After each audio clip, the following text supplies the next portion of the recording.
So hello students, welcome back to our YouTube channel physics by DD sir. बेटा लेके आए हैं आपके लिए एक और टॉपिक का नाम रहेगा गॉस थ्योरम। बहुत इंपॉर्टेंट आपके लिए थ्योरम रहेगी, इसका प्रूफ करेंगे। और जो नेक्स्ट वीडियोस आएंगी बेटा वो आएंगी on the basis of Gauss theorem, हम उसको कहां कहां अप्लाई कर सकते हैं।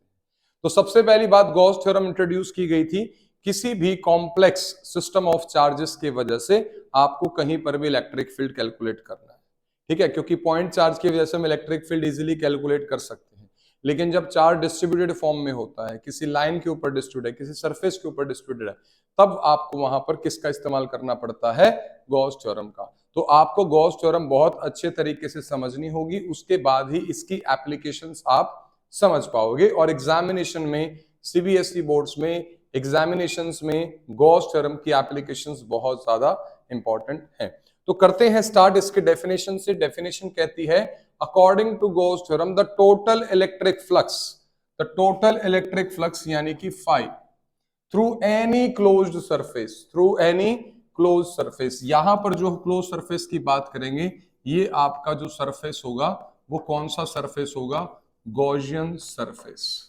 अब गॉसियन सरफेस क्या होता है वो मैं आपको बताऊंगा अभी आगे। द टोटल इलेक्ट्रिक फ्लक्स यानी कि phi through any close surface in free space मतलब परमिटिविटी की बात होगी, epsilon naught is 1 by epsilon naught times the net charge enclosed by that surface। Electric flux हमने फाई लिख दिया, ये किसके इक्वल कह रहा है? 1 by epsilon naught times 1 by epsilon naught times यानी कि multiplication with the net charge, total charge या फिर नेट चार्ज। तो ये है आपके पास गॉस थ्योरम का मैथमेटिकल एक्सप्रेशन कि जो फ्लक्स होता है थ्रू एनी क्लोज सरफेस, वो सरफेस जो होगा वो गॉसियन सरफेस होगा, हम आगे स्टडी करते हैं। वो किसके इक्वल होता है? 1 by epsilon not times Q net. Epsilon not का मतलब आप सबको ऑलरेडी पता होगा, इसका मतलब होता है बेटा absolute permittivity of free space, absolute permittivity of free space, जिसकी वैल्यू होती है 8.854 into 10⁻⁻12 कूलम स्क्वायर पर न्यूटन मीटर स्क्वायर। ये आपको ऑलरेडी पता होगा। तो मैं इसको इस तरीके से लिख सकता हूं कि flux is equal to q net by epsilon naught. और फ्लक्स हम ऑलरेडी पिछले लेक्चर में देख चुके हैं कि जो फ्लक्स होता है वो क्या होता है? E vector dot A vector. A आपका एरिया वेक्टर है। आप इसको कुछ बुक्स में क्या देखेंगे? ई वेक्टर डॉट एस वेक्टर। दोनों का मतलब एक ही है।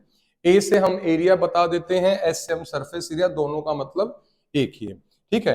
तो अब यहां पर हमने इसको ई डॉट ए की बजाय या डी ई डॉट एस की बजाय क्या लिखा है? E dot D S. क्या लिखा है? Dot D S. डीएस का मतलब क्या है? Small surface area. क्या है बेटा डीएस का मतलब? स्मॉल सरफेस एरिया की बात करेंगे। तो जब आप स्मॉल सरफेस एरिया की वजह से जो फ्लक्स निकालते हैं वो कंप्लीट फ्लक्स नहीं आता है, वो स्मॉल फ्लक्स आता है। तो अगर आपको कंप्लीट फ्लक्स चाहिए तो इस पूरे की आपको क्या करनी पड़ेगी? इंटीग्रेशन। और इंटीग्रेशन भी कौन सी करोगे बेटा? Surface integration. तो ये आपको जरूर याद होना चाहिए। न्यूमेरिकल्स में भी आपको ये फाई का फॉर्मूला पता होना चाहिए। फाई का जनरल फॉर्मूला हमने पिछले वीडियो में क्या था? ई डॉट ए या फिर E dot S. E dot A का मतलब आपको बताया था, क्या होता है बेटा? ई ए कॉस थीटा। क्या बताया था? ई ए कॉस थीटा। और यहां पर बताया था theta is always angle between electric field vector and area vector. Electric field किस डायरेक्शन में है और एरिया किस डायरेक्शन में, उनके बीच में हमने जो एंगल बताया था वो थीटा बताया था। और ये भी बताया था area vector is always drawn perpendicular to surface. Surface के हमेशा परपेंडिकुलर होता है। ओपन सरफेस है, फॉर एग्जांपल 2D सरफेस एक शीट है, तो आपका एरिया वेक्टर दोनों तरफ हो सकता है। लेफ्ट साइड भी हो सकता है, राइट साइड भी। अगर शीट आपने इस तरीके से रखी है तो टॉप में भी हो सकता है, बॉटम में भी। इस तरीके से शीट रखी है तो इस तरफ भी हो सकता है और इस तरफ भी हो सकता है, लेकिन क्लोज सरफेस में हमेशा एरिया वेक्टर क्या होता है बेटा? आउटवर्ड वाला माना जाएगा। तो सबसे पहली बात तो ये होगी कि आपको गॉस थ्योरम का आपको डेफिनेशन पता होनी चाहिए। तो डेफिनेशन क्या है? टोटल इलेक्ट्रिक फ्लक्स यानी कि phi through any close surface in free space is 1/ε0 times the net charge. यहाँ पर कौन सा चार्ज है? नेट चार्ज है। अगर सरफेस के अंदर equal amount of positive and equal amount of negative है तो नेट चार्ज कितना हो जाएगा? 0। अब नेट चार्ज 0 हो गया तो कोई फ्लक्स नहीं बनेगा, कोई इलेक्ट्रिक फील्ड नहीं बनेगी। तो आपको गॉस थ्योरम में याद रखना है कि आपको इंडिविजुअल चार्जेस से मतलब नहीं है, उनका जो नेट चार्ज है उसकी वजह से हम क्या कैलकुलेट करेंगे? फ्लक्स कैलकुलेट करेंगे। ठीक है, तो प्रूफ करेंगे बेटा गॉस थ्योरम का। आप इसका स्क्रीनशॉट ले सकते हैं। ठीक है बेटा, आप इसका स्क्रीनशॉट ले सकते हैं, साथ साथ आप इसको नोटबुक में जरूर उतारें। तो ये बात रही थी आपकी गॉस थ्योरम की। अब इसका प्रूफ करने से पहले आपको एक सरफेस समझना पड़ेगा, जिस सरफेस को हम क्या बोलेंगे? Gaussian surface. तो यहां पर गॉसियन सरफेस एक इमेजिनरी सरफेस है। गॉसियन सरफेस की क्या खास बात है कि ये एक इमेजिनरी सरफेस है। ये क्या है? एक इमेजिनरी सरफेस है जो हम खुद ड्रॉ करते हैं किसी भी चार्ज के around, around any charge, around any charge और सिस्टम ऑफ चार्ज, चाहे वो चार्ज पॉइंट चार्ज है या वो चार्ज डिस्ट्रीब्यूटेड है, उस सरफेस को हम क्या बोलते हैं? Gaussian surface. अब किसी भी चार्ज के आसपास गॉसियन सरफेस बनाने के कुछ रूल होते हैं। तो गॉसियन सरफेस किसी भी चार्ज के आसपास या सिस्टम ऑफ चार्जेस के आसपास जो सरफेस बनता है उसको गॉसियन सरफेस तभी माना जाएगा अगर कुछ पैरामीटर्स हैं। पैरामीटर क्या है कि जो गॉसियन सरफेस होगा उसके हर पॉइंट पर, every point on Gaussian surface must have constant electric field, must have same या फिर constant electric field intensity E vector, constant electric field E vector. अभी आप इसको लिख लीजिए, आपको समझाते हैं। ठीक है, इतनी बात समझ में आई। और एरिया वेक्टर जो होता है, area vector must be perpendicular, must be perpendicular to Gaussian surface, या परपेंडिकुलर हो या फिर क्या हो? कांस्टेंट हो। तो हम उस सरफेस को क्या बोलेंगे? Gaussian surface. तो आपको गॉसियन सरफेस क्या होता है बेटा? एक इमेजिनरी सरफेस होता है जो हम किसी चार्ज या सिस्टम ऑफ चार्जेस के आसपास बनाते हैं। और गॉसियन सरफेस में जो चार्ज होता है वो इनक्लोज होना चाहिए, यानी कि charge must be enclosed, charge must be enclosed in Gaussian surface, inside Gaussian surface। तो सारा चार्ज उसके अंदर एग्जिस्ट करना चाहिए। तो ये कुछ बातें हैं Gaussian सरफेस की, मैं आपको समझाता हूं। Gaussian सरफेस सबसे पहले मैं आपको ड्रॉ करके देता हूं पॉइंट चार्ज का Gaussian सरफेस। पॉइंट चार्ज है मेरे पास Q, इसका Gaussian सरफेस आपको ड्रॉ करना है। देखो बेटा, सबसे पहले मैंने एक चार्ज लिया इस तरीके से, और इस चार्ज का नाम क्या है? Q। तो बात आप समझ लीजिए कि गॉसियन सरफेस हमेशा किसी भी पॉइंट चार्ज का हमेशा एक स्फेयर होता है बेटा। क्या होता है? एक स्फेयर होता है। स्फेयर का मतलब एक 3D डायमेंशनल फिगर स्फेयर होता है। अब पॉइंट चार्ज का गॉसियन सरफेस याद कर लीजिए, पहली बात कैसा होता है? एक स्फेयर होता है, ना कि सर्कल, यानी कि एक स्फेयर है। किस तरीके से है?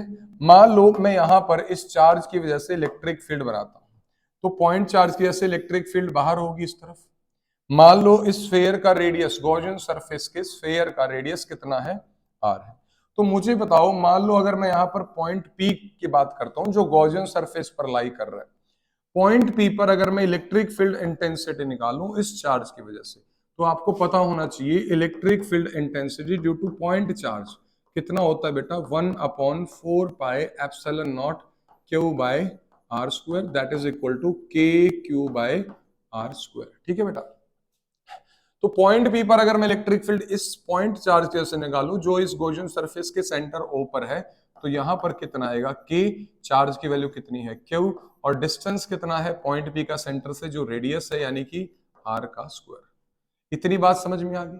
तो गॉसियन सरफेस के इस पॉइंट पर तो इलेक्ट्रिक फील्ड मेरे पास कितनी आ गई? के क्यू बाय आर स्क्वायर। अगर मैं कहीं और पर सरफेस के इस पॉइंट पर, इस पॉइंट का नाम मैं मान लेता हूं क्यू पॉइंट। कितना पॉइंट है? अगर मैं यहां पर इलेक्ट्रिक फील्ड इंटेंसिटी की बात करूं एट पॉइंट क्यू, तो वो कितना आएगा इस पॉइंट चार्ज की वजह से, के चार्ज इनक्लोज कितना है, क्यू है, बाय डिस्टेंस कितना है, आर है। समझ में आई बात? तो यहां पर भी इलेक्ट्रिक फील्ड सेम है और इस पॉइंट क्यू पर भी इलेक्ट्रिक फील्ड सेम है। मैं रेंडमली कहीं पर भी पॉइंट एज्यूम कर सकता हूं। मान लो मेरे को इस पॉइंट पर इलेक्ट्रिक फील्ड निकालनी है, तो इस पॉइंट पर जो इलेक्ट्रिक फील्ड आएगी वो भी कितनी आएगी, के, चार्ज कौन सा है, क्यू है, कितने डिस्टेंस पे है ये वाला पॉइंट, ये वाला भी डिस्टेंस आर पर है, तो यहां पर भी इलेक्ट्रिक फील्ड कितनी आई, इतनी आई। तो एक पॉइंट चार्ज के आसपास अगर आप डिस्टेंस आर पे इलेक्ट्रिक फील्ड निकालोगे तो वो हर पॉइंट पे क्या आएगी, सेम आएगी। जैसे हमने किया, जब मैं उन सभी पॉइंट्स को क्या कर दूंगा, कनेक्ट कर दूंगा, तो मेरे पास एक स्फीयर बनेगा जिसको मैं बोलता हूं गॉसियन सरफेस। जिसको मैं क्या बोलता हूं, आपको पता है कि मान लीजिए हवा में एक पॉइंट चार्ज है। हवा में क्या है बेटा, एक पॉइंट चार्ज है। पॉइंट चार्ज आपका पॉजिटिव है। पॉइंट चार्ज क्या है, तो पॉजिटिव पॉइंट चार्ज की जो डायरेक्शन होती है इलेक्ट्रिक फील्ड की, वो हमेशा होती है चार्ज से इंफिनिटी। यानी कि मान लो यहां पर एक पॉइंट चार्ज है, तो ये इलेक्ट्रिक फील्ड इधर भी भेजेगा, इधर भी, इधर भी, इधर भी, इधर भी, नीचे भी, ऐसे इस तरीके से। यानी कि यूनिफॉर्मली वो हर डायरेक्शन में, in every direction it is emanating electric field lines. वो क्या छोड़ रहा है, इलेक्ट्रिक फील्ड लाइंस बना रहा है। ये हम ऑलरेडी पता है कि पॉजिटिव चार्ज का जो इलेक्ट्रिक फील्ड होता है वो रेडियली आउटवर्ड होता है। कैसा होता है बेटा, रेडियली आउटवर्ड। तो जब इसके रेडियली आउटवर्ड की इलेक्ट्रिक फील्ड मैं हर डायरेक्शन में करूंगा, 2D की बात नहीं हो रही है, कहां बात कर रहा हूं मैं, 2D की बात नहीं हो रही है, 3D स्पेस में ये क्या रिलीज कर रहा है, या हम क्या इमेंट हो रही है यहां से, इलेक्ट्रिक फील्ड लाइंस। तो ये इस तरीके से क्या हो रही हैं, electric field lines away from positive charge. ठीक है।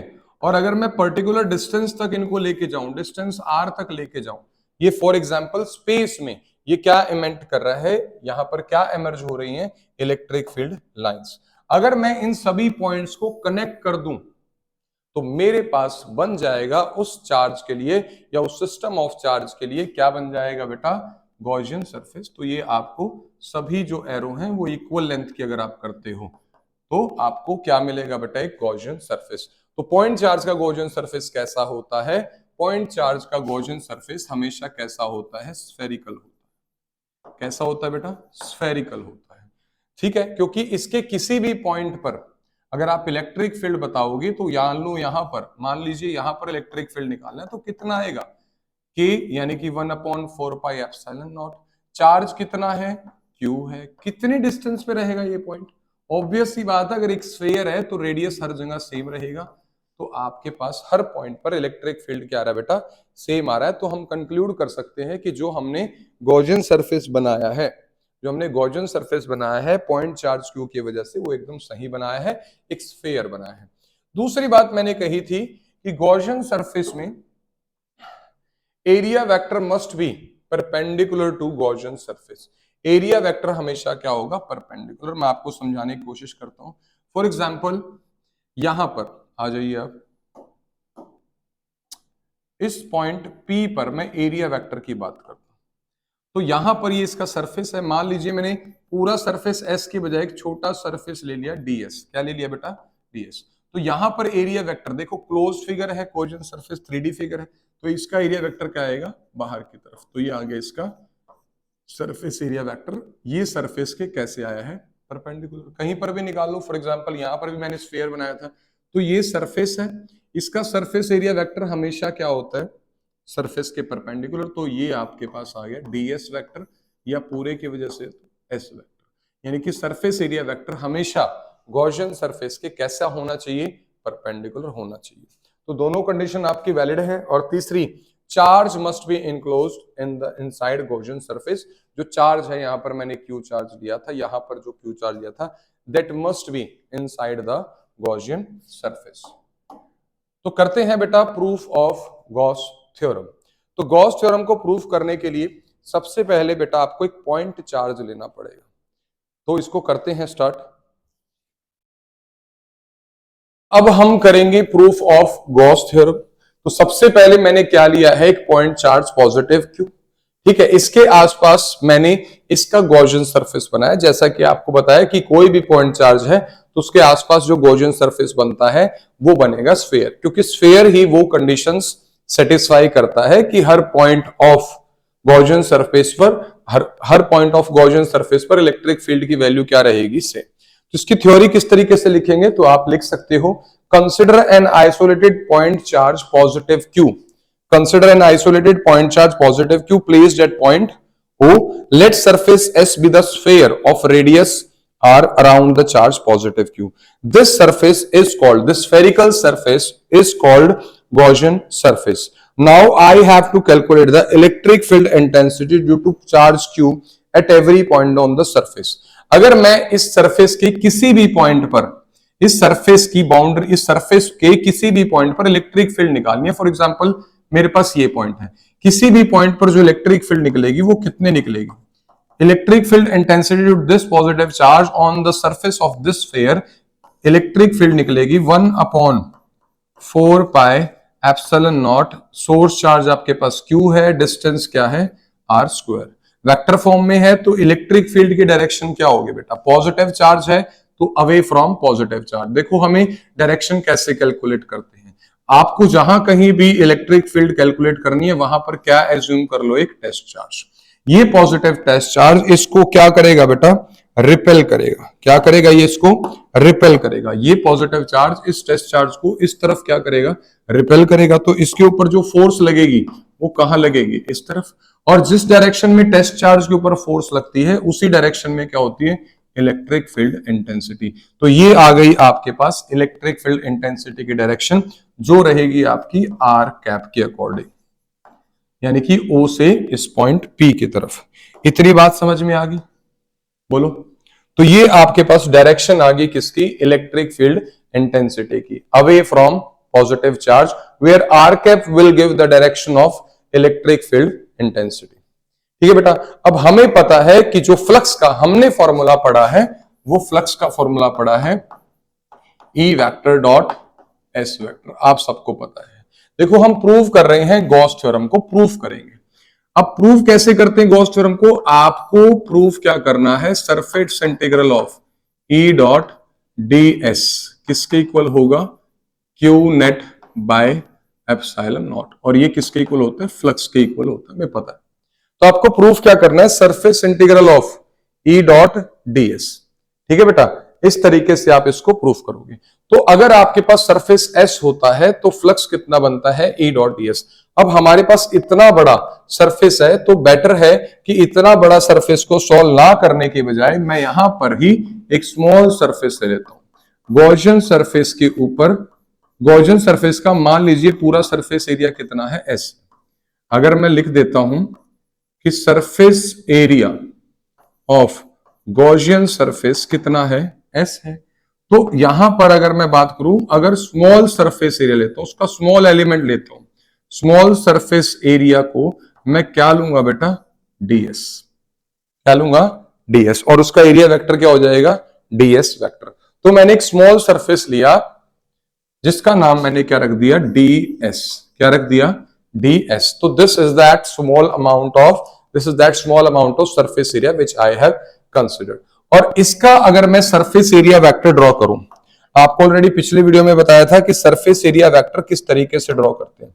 सरफेस एरिया वेक्टर ड्रॉ करते वक्त आपको याद रहना चाहिए कि surface area vector is always drawn perpendicular to the surface. तो ये स्मॉल सरफेस है तो यहां पर ये हो गया इसका सरफेस एरिया वेक्टर, इसके परपेंडिकुलर, इसके परपेंडिकुलर, सरफेस के परपेंडिकुलर।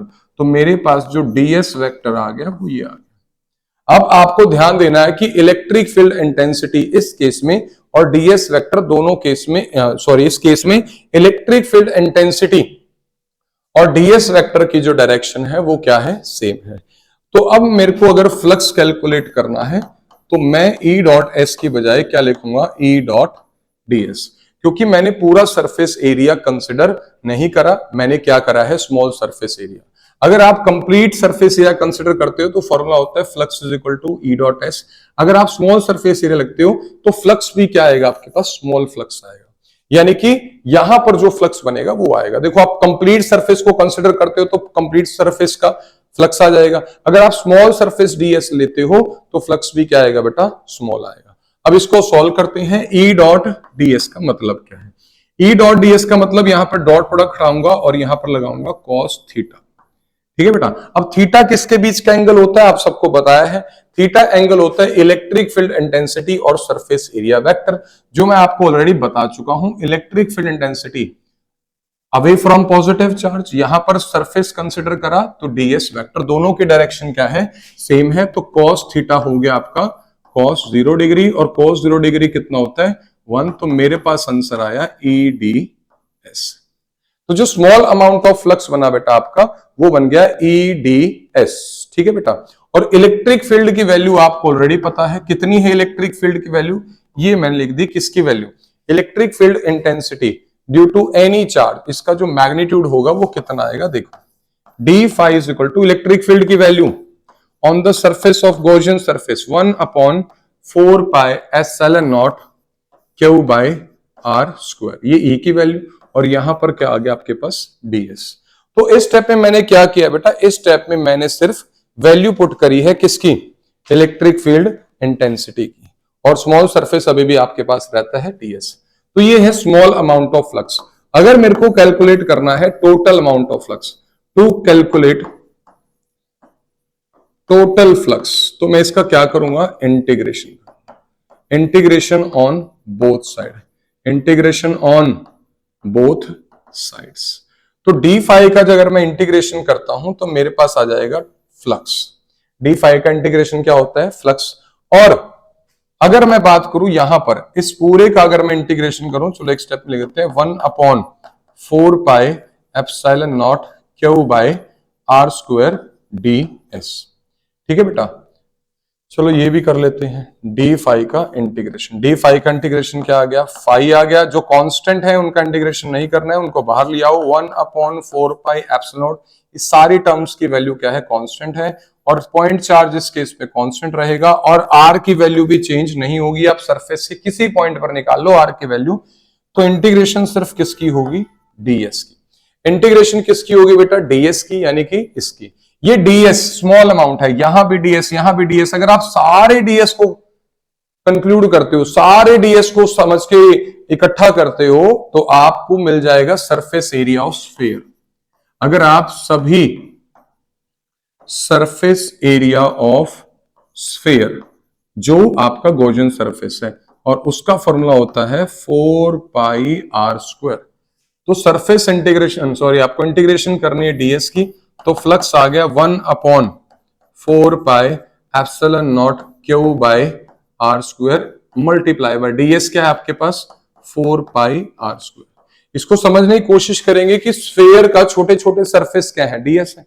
अगर आप ds ले लेके पूरे स्फीयर को कवर कर दोगे, इंटीग्रेशन करना है मतलब पूरे स्फीयर को कवर करना है, तो आपको क्या करना पड़ेगा, उस पूरे सरफेस एरिया का आपको, उस पूरे स्फीयर का आपको सरफेस एरिया लिखना पड़ेगा, जो होता है सरफेस एरिया ऑफ स्फीयर कितना होता है, 4 पाई r स्क्वायर। 4 पाई से 4 पाई कैंसिल, r स्क्वायर से r स्क्वायर कैंसिल, तो जो फ्लक्स आया वो आया बेटा Q बटे में epsilon not. So this was the proof of Gauss theorem कि जो फ्लक्स होता है वो आता है Q बाय एप्सिलॉन नॉट, जिसको मैं लिख सकता हूं Q net by epsilon naught. तो होप आप सबको ये बात समझ में आई होगी।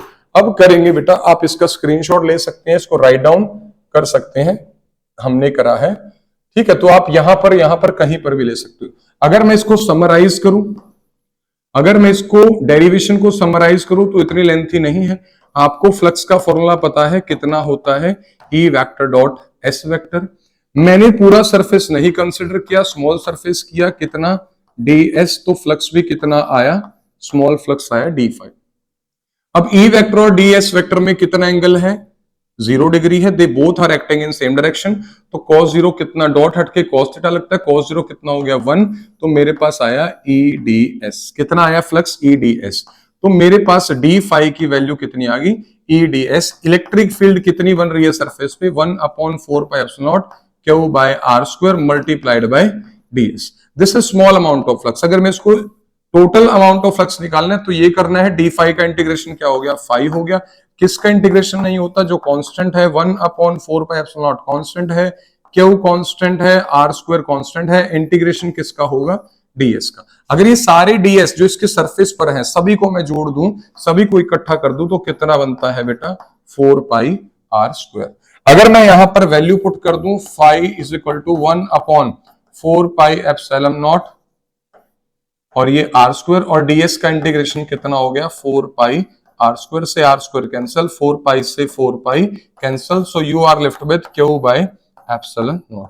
तो डेरिवेशन इज नॉट कॉम्प्लिकेटेड, सिर्फ आपको समझाने के लिए वो समय ज्यादा लगता है। तो ये हमने इसको क्या कर दिया, समराइज कर दिया। अब करेंगे बेटा हम इसके स्पेशल केस। स्पेशल केस में आपको कुछ जानकारी दी जाएंगी जो आपको समझनी है। पहली जानकारी ये है, अगर क्लोज सरफेस कोई चार्ज इनक्लोज ही नहीं करता, जो मैंने क्लोज सरफेस लिया है, कोई भी क्लोज सरफेस ले लो, मान लो क्लोज सरफेस स्फीयर ले लिया, या क्लोज सरफेस क्यूब ले लिया, या क्लोज सरफेस क्यूबॉइड ले लिया, कोई भी क्लोज सरफेस है, या क्लोज सरफेस क्या हो गया, सिलेंडर ले लिया। तो पहला पॉइंट कहता है if close surface do not encloses any charge, पहला पॉइंट है if close surface do not encloses any charge, do not encloses any charge, यानी कि इसके अंदर कोई चार्ज ही नहीं है, कोई नेट चार्ज ही नहीं है, यानी कि क्यू नेट क्या है, जीरो। यही कह रहा है ना, अगर क्लोज सरफेस के अंदर कोई भी नेट चार्ज नहीं है तो फ्लक्स कितना होगा, फ्लक्स का फॉर्मूला क्या है, Q net by epsilon naught. तो क्यू नेट की वैल्यू कितनी हो गई, जीरो हो गई, तो फ्लक्स भी वहां पर नहीं बनेगा, तो फ्लक्स वहां पर नहीं बनेगा। इसी में अगर मैं दूसरा पॉइंट लिख दूं कि अगर close charge encloses two equal and opposite charge, अगर इसके अंदर इक्वल अमाउंट ऑफ पॉजिटिव है और इक्वल अमाउंट ऑफ नेगेटिव है, two equal and opposite charges, equal amount of positive है, इक्वल अमाउंट ऑफ नेगेटिव है, तब भी फ्लक्स कितना बनेगा बेटा, जीरो बनेगा। क्यों बनेगा फ्लक्स जीरो, क्योंकि यहां पर भी जो नेट चार्ज हो जाएगा वो कितना हो जाएगा, जीरो। अब कोई भी क्लोज सरफेस है उसके अंदर एक equal amount of positive and equal amount of negative है, तो वो आपका क्या हो जाएगा, जीरो हो जाएगा। फॉर एग्जाम्पल मैं कहता हूं यहां पर एक आपने डाइपोल रखा है -q + q और उनके बीच का distance 12 enclosed inside a surface. तो यहां पर अगर आपसे कहता है कि आपको क्या निकालना है, वो फ्लक्स निकालना है, तो वो क्या रहेगा आपके पास, जीरो रहेगा। इतनी बात समझ में आई, इतनी बात समझ में आई। फिर कहता है net electric flux through a close surface is directly proportional to net amount of charge enclosed but independent of the size. ये समझते हैं आप, ठीक है। अगर मेरे पास एक नेट चार्ज है Q, इसका मैंने गॉसियन सरफेस इतना बना दिया, यही मेरे पास नेट चार्ज है Q, लेकिन मैंने इसका गॉसियन सरफेस बड़ा बना दिया, ठीक है। तो यहां पर जो फ्लक्स होगा और यहां पर जो फ्लक्स होगा वो दोनों क्या होंगे, सेम होंगे। अगर यहां पर भी चार्ज Q है, यहां पर भी चार्ज Q है, क्योंकि फ्लक्स का फॉर्मूला बेटा दिख रखा है आपको, लिख रखा है Q net by epsilon not. यहां पर भी चार्ज Q, यहां पर भी चार्ज Q। तो यहां पर फॉर एग्जांपल मैं बात करता हूं, फ्लक्स आ रहा है 10, तो यहां पर भी फ्लक्स की वैल्यू कितनी आएगी, 10 आएगी, ठीक है बेटा। यानी कि साइज ऑफ गॉसियन सरफेस पर डिपेंड नहीं करता। फ्लक्स की वैल्यू सेम क्यों आई है वो समझेंगे, ठीक है बेटा। मान लो ये चार्ज Q है, तो ये इधर से मान लीजिए कितनी इलेक्ट्रिक फील्ड लाइंस एमिट कर रहा है, फॉर एग्जांपल परपेंडिकुलरली कितनी जा रही है, 1 2 3 4 5 6 7। अगर मैं इस गॉसियन सरफेस को बड़ा कर दूं, यानी कि ऐसे कर देता हूं, इस गॉसियन सरफेस को ऐसे कर देता हूं, तो अब इस सरफेस से कितनी लाइन जाएगी, यही 1, यही 2, यही 3, यही 4, यही 5, यही 6 और यही 7। यानी कि छोटा सरफेस है तब भी इलेक्ट्रिक फील्ड लाइंस कितनी निकली यहां पर, 7। और अगर इसी का गॉसियन सरफेस में बड़ा कर दूं, जो मैंने वहां किया, यहां पर भी इलेक्ट्रिक फील्ड लाइंस कितनी निकलेंगी, 7। और फ्लक्स क्या होता है, number of electric field lines जो वहां से निकल रही हैं, कैसे, परपेंडिकुलरली, उसी को हम क्या बोलते हैं, इलेक्ट्रिक फ्लक्स। तो इलेक्ट्रिक फ्लक्स कभी भी गॉसियन सरफेस पर डिपेंड नहीं करता, सिर्फ और सिर्फ डिपेंड करता है किस पे, नेट चार्ज पे। हाँ, अगर ऐसा होता, यहां पर 1 कूलम का चार्ज होता और यहां पर 2 कूलम का चार्ज होता, तो यहां पर फ्लक्स डबल बनता, क्योंकि डबल इसलिए नहीं बन रहा क्योंकि ये स्फीयर बड़ा है, डबल इसलिए बन रहा है क्योंकि अमाउंट ऑफ चार्ज यहां पर डबल है। इतनी बात समझ में आई। फॉर एग्जाम्पल जैसे आपको एक क्यूब दे देता है और इस क्यूब की हर एज कितनी है 2 सेंटीमीटर, और इसके अंदर जो नेट चार्ज इनक्लोज है, इस क्यूब के अंदर जो नेट चार्ज इनक्लोज है वो आपके पास है 20 माइक्रो कूलम। ठीक है, और यहां पर आपको पूछता है कि आपके पास एक बड़ा क्यूब है जिसकी हर एज मान लो कितनी है 8 सेंटीमीटर है हर एज, ये चीज या फिर ये चीज कितनी है 8 सेंटीमीटर, यहां पे कितनी थी 2 सेंटीमीटर थी, और इसके अंदर भी जो नेट चार्ज इनक्लोज है वो कितना है 20 माइक्रो कूलम का। यहां पर भी कितना है 20 माइक्रो कूलम का चार्ज है और यहां पर भी 20 माइक्रो कूलम का चार्ज है। तो कहां फ्लक्स ज्यादा बनेगा? तो फ्लक्स हमेशा डिपेंड करता है नेट चार्ज इनक्लोज पे, साइज ऑफ द सरफेस पर डिपेंड नहीं करता। तो दोनों केसेस में जो आपके पास फ्लक्स होगा वो क्या रहेगा, सेम रहेगा। समझ में आई बात? फ्लक्स हमेशा क्या रहेगा, सेम रहेगा। इतनी बात आप सबको समझ में आई होगी। ठीक है बेटा, तो ये आपको समझ में आ जाना चाहिए। और इनवर्ड फ्लक्स, इंपॉर्टेंट बात क्या है, इनवर्ड फ्लक्स हमेशा नेगेटिव बनेगा। Inward flux is always negative and outward flux is always positive. ये आपको डेरिवेशन में आगे समझ में आएगा कि जो फ्लक्स की अगर इलेक्ट्रिक फ्लाइंस इनसाइड द सरफेस जा रही हैं तो वो क्या है नेगेटिव, और आउटवर्ड अगर जा रही है इलेक्ट्रिक फ्लाइंस तो फ्लक्स क्या बनेगा पॉजिटिव। इतनी बात समझ में आई। फॉर एग्जांपल यहां पर पॉजिटिव 20 माइक्रो कूलम है तो इलेक्ट्रिक फील्ड लाइंस कहां जाएंगी, बाहर की तरफ। तो आपकी फ्लक्स की जो डायरेक्शन, तो मैं नहीं कह सकता उस फ्लक्स को हम, डायरेक्शन नहीं होगी क्योंकि स्केलर क्वांटिटी है, लेकिन उस फ्लक्स को हम क्या लेंगे पॉजिटिव की वैल्यू के साथ कंसिडर करते हैं। अगर यहां पर नेगेटिव चार्ज होता, ये सभी लाइंस कहां होती अंदर की तरफ, सभी लाइंस कहां होती बेटा अंदर की तरफ। अगर ये नेगेटिव होता तो फ्लक्स की जो भी वैल्यू आएगी हम उसको क्या लेंगे negative. So this was all about Gauss theorem. तो गॉस थ्योरम की डेफिनेशन आपको याद होनी चाहिए कि जो फ्लक्स होता है थ्रू एनी क्लोज सरफेस वो हमेशा किसके इक्वल होता है, net charge enclosed by the Gaussian surface multiplied by 1 by epsilon naught, that comes out to be q net by epsilon naught. Hope आप सबको गॉस थ्योरम समझ में आई होगी। अब हम जो नेक्स्ट वीडियोस करेंगे उसमें हम एप्लीकेशंस करेंगे बेटा किसकी, गॉस थ्योरम की, जो बहुत ज्यादा इंपॉर्टेंट रहेंगी। So thank you very much, बने रहिए। Thank you.